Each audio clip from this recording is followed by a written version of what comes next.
खुलुमबाय स्टुडिअ दं आं राजिब बसुमतारी बिटिआर राजखान्थिनि मोनसे बिग ब्रेकिं आपडेट इउपिपिएल राजखान्थि दोलोनि नैथि खोलोब जा बिजाथिनि फारिलाइ फैबाय थानाय विधानसभा बिसायख'थिनि नैथि बिजाथि फारिलाइखौ बे समाव इउपिपिएल राजखान्थि दोलोनिफ्राय फोसावनाय जाबाय नैथि खोलोबाव गासै साब्रै बिजाथिफोरनि मुं फारिलाइखौ दिनै फोसावनाय जाबाय इउपिपिएल राजखान्थि दोलोआ सेथि फारिलाइयाव गासै स्नि बिजाथि फारिलाइ फोसावनाय जादोंमोन आरो नैथि फारिलाइयाव दिनै गासै साब्रै बिजाथिखौ फोसावदों गिबियावनो राकेश ब्रह्म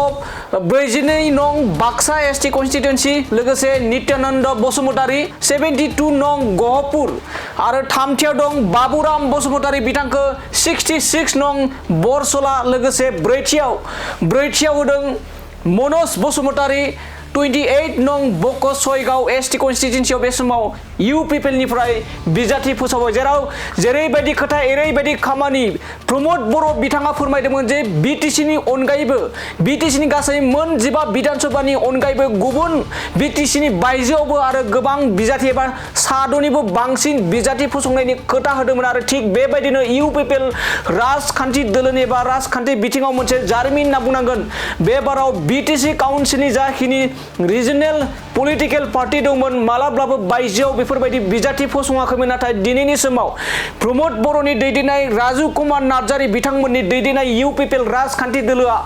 विधानसभा बिसायख'थिनि थाखाय दिनै मोनथाम बिटिआरनि एबा बिटिसिनि बायजोआवबो बिजाथि फसंदों गिबियाव राकेश ब्रह्म जाय राकेश ब्रह्मआ दिनै बिटिसि ओनसोलनि मोन 15 विधानसभा बियाबावनो रायजो राजानि खाथियाव थांनानै बाथ्रा फोरमायदों जौगानायनि बाथ्रा फोरमायदों गोजोन खौसेथिनि बाथ्रा फोरमायदों थिग बेबायदिनो राकेश ब्रह्म इउपिपिएल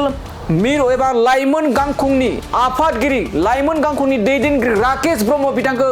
42 नं बाक्सानिफ्राय बिथांखौ बिजाथि महरै फसंनाय जाबाय नैथियाव नित्यानन्द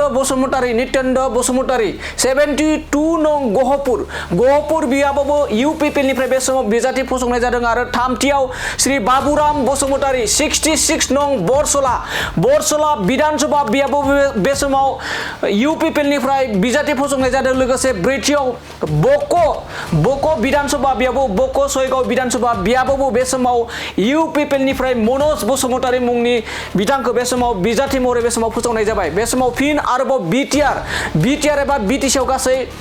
मोन 8 विधानसभा बियाबाव बिजाथि फोसावबावनो इउपिपिएल निफ्राय आद्रा दं नाथाय माब्ला फोसावगोन दासिमबो रोखा जायाखै बे समाव इउपिपिएलआ आरोबाव बिटिआरआव मोन 8 विधानसभा बियाब फोसावबावनांगौ दंबावो नैथि खोलोबाव गासै साब्रै बिजाथिखौ विधानसभा बियाबनि थाखाय बे समाव बिजाथि फारिलाइनि मुंखौ फोसावनायखौ नुनो मोननाय जादों।